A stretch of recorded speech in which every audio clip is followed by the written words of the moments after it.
संवदिया। हरगोबिंद को अचरज हुआ, तो आज भी किसी को संवदिया की ज़रूरत पड़ सकती है इस ज़माने में, जबकि गांव-गांव में डाकघर खुल गए हैं। संवदिया के मार्फत संवाद क्यों भेजेगा कोई? आज तो आदमी घर बैठे ही लंका तक खबर भेज सकता है और वहाँ का कुशल संवाद मंगा सकता है। फिर उसकी बुलाहट क्यों हुई? हरगोबिंद बड़ी हवेली की टूटी ड्योढ़ी पार कर अंदर गया। सदा की भांति उसने वातावरण को सूंघकर संवाद का अंदाज़ा लगाया। निश्चय ही कोई गुप्त समाचार ले जाना है। पाँव लागी बड़ी बहुरिया। बड़ी हवेली की बड़ी बहुरिया ने हरगोबिंद को पीढ़ी दी और आँख के इशारे से कुछ देर चुपचाप बैठने को कहा। बड़ी हवेली अब नाम मात्र को ही बड़ी हवेली है, जहाँ दिन रात नौकर नौकरानियों और जन मजदूरों की भीड़ लगी रहती थी। वहाँ आज हवेली की बड़ी बहुरिया अपने हाथ से सूपा में अनाज लेकर फटक रही है। कहाँ गए वे दिन? हरगोबिंद ने लंबी सांस ली। बड़े भैया के मरने के बाद ही जैसे सब खेल खत्म हो गया। तीनों भाइयों ने आपस में लड़ाई झगड़ा शुरू किया। रैयतों ने ज़मीन पर दावे करके दखल किया। फिर तीनों भाई गांव छोड़कर शहर में जा बसे। रह गई बड़ी बहुरिया। कहाँ जाती बेचारी? भगवान भले आदमी को ही कष्ट देते हैं, नहीं तो 1 घंटे की बीमारी में बड़े भैया क्यों मरते? बड़ी बहुरिया की देह से जेवर खींच छीनकर बंटवारे की लीला हुई थी। हरगोबिंद ने देखी है अपनी आंखों से द्रौपदी चीरहरण लीला। बनारसी साड़ी को 3 टुकड़े करके बंटवारा किया था निर्दयी भाइयों ने। बेचारी बड़ी बहुरिया। गांव की बूढ़ी मोदियाइन ना जाने कब से आंगन में बैठकर बड़बड़ा रही थी। उधार का सौदा खाने में बड़ा मीठा लगता है और दाम देते समय मोदियाइन की बात कड़वी लगती है।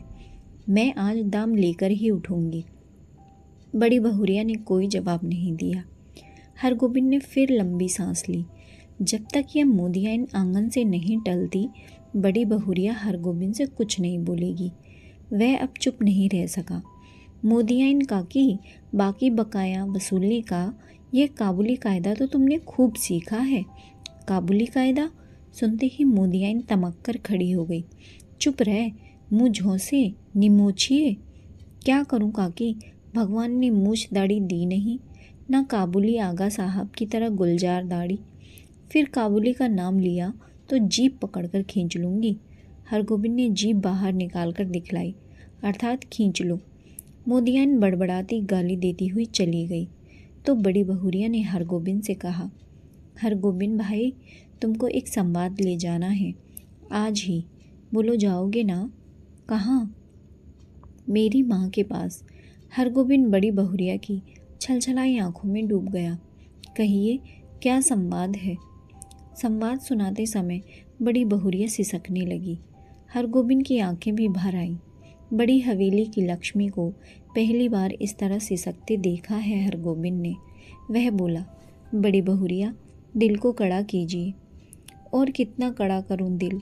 माँ से कहना मैं भाई भाभीयों की नौकरी करके पेट पालूंगी, बच्चों की जूठन खाकर एक कोने में पड़ी रहूंगी, लेकिन यहाँ अब नहीं रह सकूंगी। कहना, यदि माँ मुझे यहाँ से नहीं ले जाएगी तो मैं किसी दिन गले में घड़ा बांधकर पोखरे में डूब मरूंगी। बथुआ साग खाकर कब तक जीऊँ?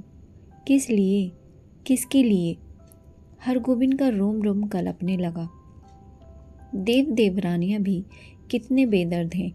ठीक अगहनी धान के समय बाल बच्चों को लेकर शहर से आएंगे। 10-15 दिनों में कर्ज उधार की ढेरी लगाकर वापस जाते समय 2-2 मन के हिसाब से चावल चूड़ा ले जाएंगे। फिर आम के मौसम में आकर हाजिर, कच्चा पक्का आम तोड़कर बोरियों में बंद करके चले जाएंगे। फिर उलटकर कभी नहीं देखते। राक्षस हैं सब।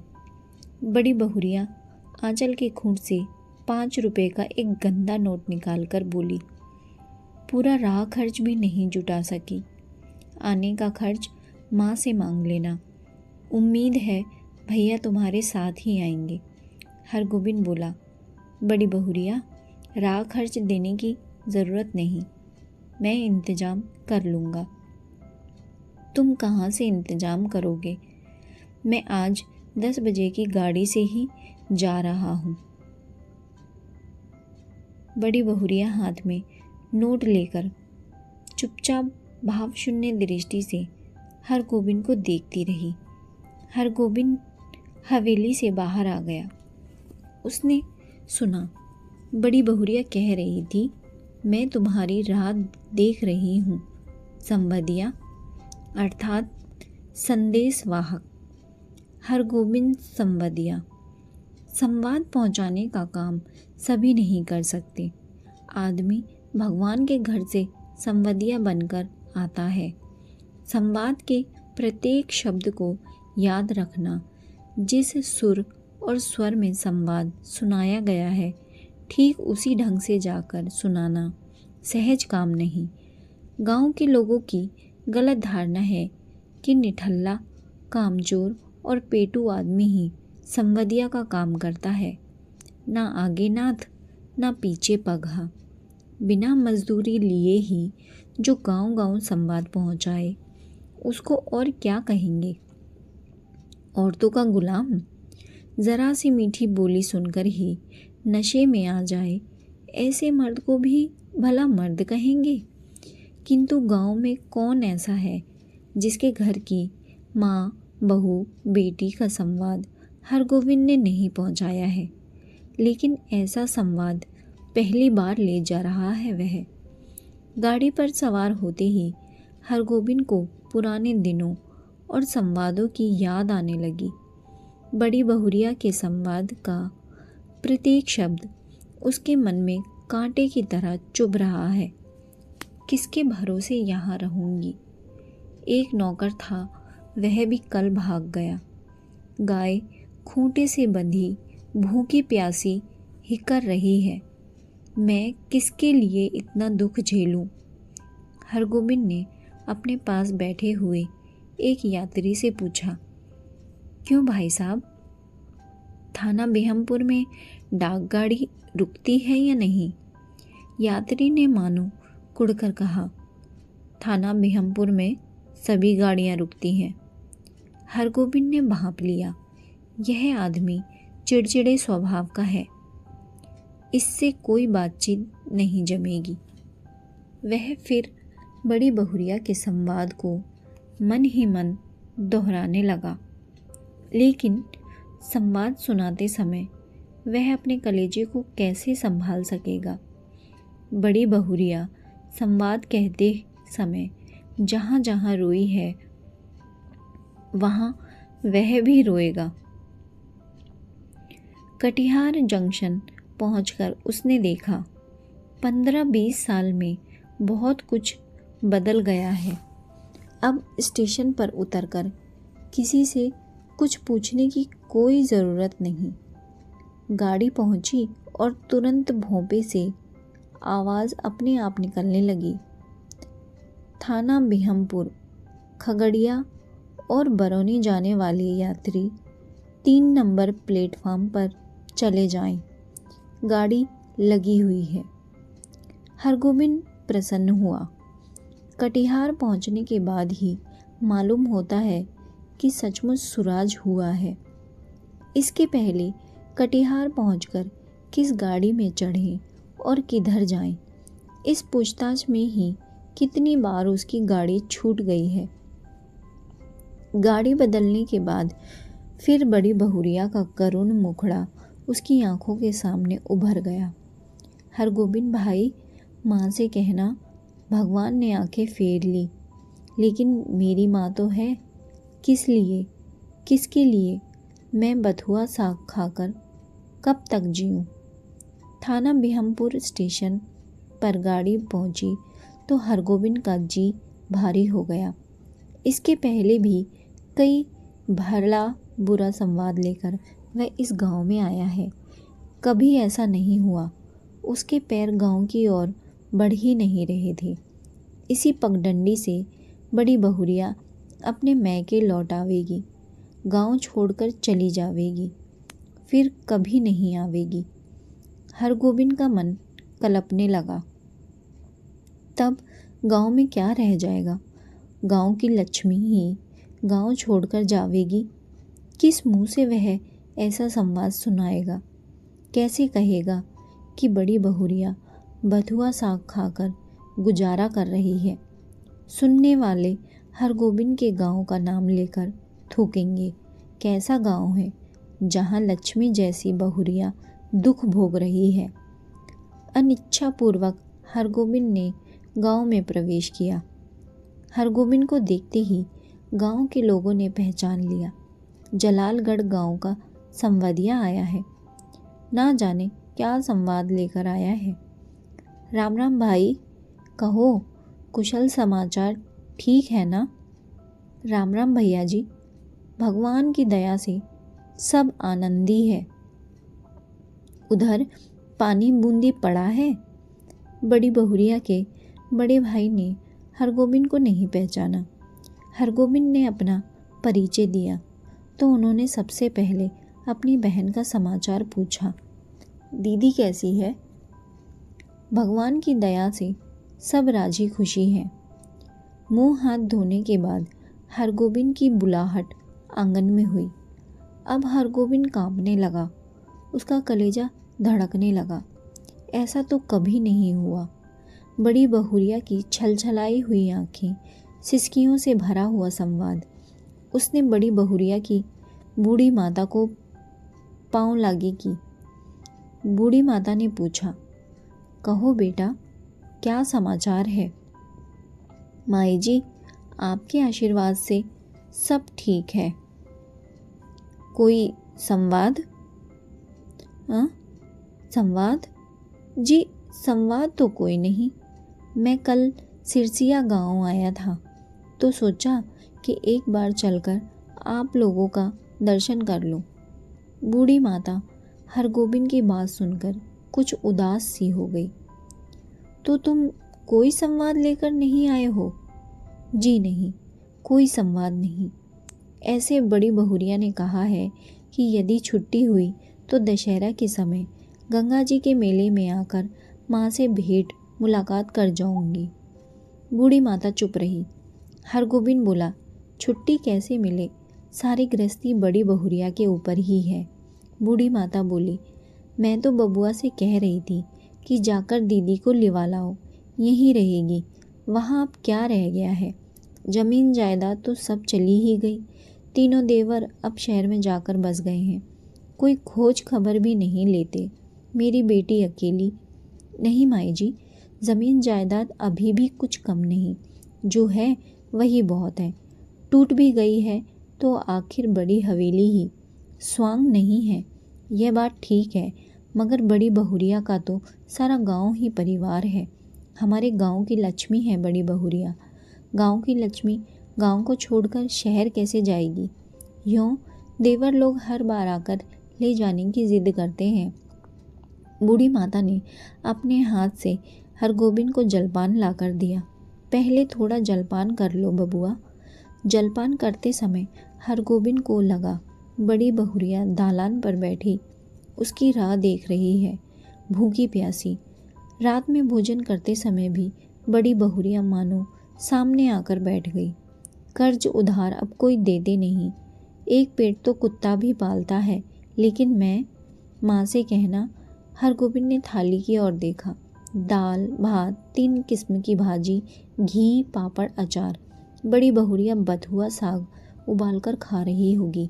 बूढ़ी माता ने कहा, क्यों बबुआ, खाते क्यों नहीं? माई जी, पेट भर जलपान जो कर लिया है। अरे जवान आदमी तो 5 बार जलपान करके भी एक थाल भात खाता है। हरगोबिंद ने कुछ नहीं खाया। खाया नहीं गया। संवदिया डटकर खाता है और अफरकर सोता है, किंतु हरगोबिंद को नींद नहीं आ रही थी। यह उसने क्या किया, क्या कर दिया? वह किस लिए आया था? वह झूठ क्यों बोला? नहीं नहीं, सुबह उठते ही वह बूढ़ी माता को बड़ी बहुरिया का सही संवाद सुना देगा, अक्षर अक्षर। माई जी, आपकी इकलौती बेटी बहुत कष्ट में है। आज ही किसी को भेजकर बुलवा लीजिए, नहीं तो वह सचमुच कुछ कर बैठेगी। आखिर किसके लिए वह इतना सहेगी? बड़ी बहुरिया ने कहा है, भाभी के बच्चों की जूठन खाकर वह एक कोने में पड़ी रहेगी। रात भर हरगोबिंद को नींद नहीं आई। आंखों के सामने बड़ी बहुरिया बैठी रही, सिसकती, आंसू पोंछती हुई। सुबह उठकर उसने दिल को कड़ा किया। वह संवादिया है, उसका काम है सही सही संवाद पहुंचाना। वह बड़ी बहुरिया का संवाद सुनाने के लिए बूढ़ी माता के पास जा बैठा। बूढ़ी माता ने पूछा, क्या है बबुआ, कुछ कहोगे? माई जी, मुझे इसी गाड़ी से वापस जाना होगा, कई दिन हो गए। अरे इतनी जल्दी क्या है, एक आध दिन रहकर मेहमानी कर लो। नहीं माई जी, इस बार आज्ञा दीजिए, दशहरे में मैं भी बड़ी बहुरिया के साथ आऊँगा, तब डटकर 15 दिन तक मेहमानी करूँगा। बूढ़ी माता बोली, ऐसी जल्दी थी तो आए ही क्यों? सोचा था बिटिया के लिए दही चूड़ा भेजूंगी, सो दही तो नहीं हो सकेगा आज। थोड़ा चूड़ा है बासमती धान का, लेते जाओ। चूड़ा की पोटली बगल में लेकर हरगोबिंद आंगन से निकला तो बड़ी बहुरिया के बड़े भाई ने पूछा, क्यों भाई, राह खर्च तो है? हरगोबिंद बोला, भैया जी आपकी दुआ से किसी बात की कमी नहीं। स्टेशन पर पहुंचकर हरगोबिंद ने हिसाब किया। उसके पास जितने पैसे हैं उससे कटिहार तक का ही टिकट वह खरीद सकेगा, और यदि चवन्नी नकली साबित हुई तो सेमापुर तक ही। बिना टिकट के वह एक स्टेशन भी नहीं जा सकेगा। डर के मारे उसकी देह का आधा खून सूख जाएगा। गाड़ी में बैठते ही उसकी हालत अजीब हो गई। वह कहाँ आया था, क्या करके जा रहा है, बड़ी बहुरिया को क्या जवाब देगा? यदि गाड़ी में निर्गुण गाने वाला सूरदास नहीं आता तो ना जाने उसकी क्या हालत होती। सूरदास के गीतों को सुनकर उसका जी स्थिर हुआ। सूरदास चला गया तो उसके मन में बैठी हुई बड़ी बहुरिया फिर रोने लगी। किसके लिए इतना दुख सहूं? 5 बजे भोर में वह कटिहार स्टेशन पहुंचा। भोंपे से आवाज़ आ रही थी, बैरगादी, कुसियार और जलालगढ़ जाने वाले यात्री 1 नंबर प्लेटफॉर्म पर चले जाएं। हरगोबिंद को जलालगढ़ जाना है, किंतु वह 1 नंबर प्लेटफॉर्म पर कैसे जाएगा? उसके पास तो कटिहार तक का ही टिकट है। जलालगढ़ 20 कोस। बड़ी बहुरिया राह देख रही होगी। 20 कोस की मंजिल भी कोई दूर की मंजिल है? वह पैदल ही जाएगा। हरगोबिंद महावीर विक्रम बजरंगबली का नाम लेकर पैदल ही चल पड़ा। 10 कोस तक वह मानो बाई के झोंके पर रहा। कस्बा शहर पहुंचकर उसने पेट भर पानी पिया। पोटली में नाक लगाकर उसने सूखा। आहा, बासमती धान का चूड़ा है, माँ की सौगात बेटी के लिए। नहीं, वह इससे एक मुट्ठी भी नहीं खा सकेगा। किंतु वह क्या जवाब देगा बड़ी बहुरिया को? उसके पैर लड़खड़ाए। अभी वह कुछ नहीं सोचेगा। अभी सिर्फ चलना है, जल्दी पहुंचना है गांव। बड़ी बहुरिया की डबडबाई हुई आंखें उसको गांव की ओर खींच रही थी। मैं बैठी राह ताकती रहूंगी। 15 कोस। माँ से कहना, अब नहीं रह सकूंगी। 16, 17, 18। जलालगढ़ स्टेशन का सिग्नल दिखाई पड़ता है। गांव का ताड़ सिर ऊंचा करके उसकी चाल को देख रहा है। उसी ताड़ के नीचे बड़ी हवेली की दालान पर चुपचाप टकटकी लगाकर राह देख रही है बड़ी बहुरिया, भूखी प्यासी। लेकिन यह कहाँ चला आया हरगोबिंद? यह कौन गांव है? पहली सांझ में ही अमावस्या का अंधकार। किस राह से वह किधर जा रहा है? नदी है। कहाँ से आ गई नदी? नदी नहीं, खेत है। ये झोपड़े हैं या हाथियों का झुंड? ताड़ का पेड़ किधर गया? वह राह भूलकर न जाने कहाँ भटक गया। इस गांव में आदमी नहीं रहते क्या? कहीं कोई रोशनी नहीं। किससे पूछें? कहाँ? वह रोशनी है या आंखें? वह खड़ा है या चल रहा है? वह गाड़ी में है या धरती पर? हरगोबिंद भाई आ गए? बड़ी बहुरिया की बोली या कटिहार स्टेशन का भोंपा बोल रहा है। हरगोबिंद भाई, क्या हुआ तुमको? बड़ी बहुरिया। हरगोबिंद ने हाथ से टटोलकर देखा। वह बिछावन पर लेटा हुआ है। सामने बैठी छाया को छूकर बोला, बड़ी बहुरिया। हरगोबिंद भाई, अब जी कैसा है? लो, एक घूंट दूध और पी लो, मुंह खोलो। हाँ, पी जाओ, पियो। हरगोबिंद होश में आया। बड़ी बहुरिया का पैर पकड़ लिया। बड़ी बहुरिया, मुझे माफ़ करो, मैं तुम्हारा संवाद नहीं कह सका। तुम गांव छोड़कर मत जाओ, तुमको कोई कष्ट नहीं होने दूंगा। मैं तुम्हारा बेटा। बड़ी बहुरिया, तुम मेरी माँ हो, सारे गांव की माँ हो। मैं अब निठल्ला बैठा नहीं रहूँगा। तुम्हारा सब काम करूँगा। बोलो बड़ी माँ, तुम गांव छोड़कर चली तो नहीं जाओगी? बोलो। बड़ी बहुरिया गर्म दूध में एक मुट्ठी बासमती चूड़ा डालकर मसकने लगी। संवाद भेजने के बाद से ही वह अपनी गलती पर पछता रही थी। संवदिया सिर्फ संवाद पहुंचाने की कहानी नहीं है, यह उस व्यक्ति की आत्मा की कहानी है जो दूसरों के दुख को अपने भीतर जीता है। यह कहानी बताती है कि कभी कभी एक सही संवाद किसी की जीवन बदल सकता है और कभी कभी एक संवाद ना पहुंचना किसी के जीवन की अंतिम आस को तोड़ सकता है।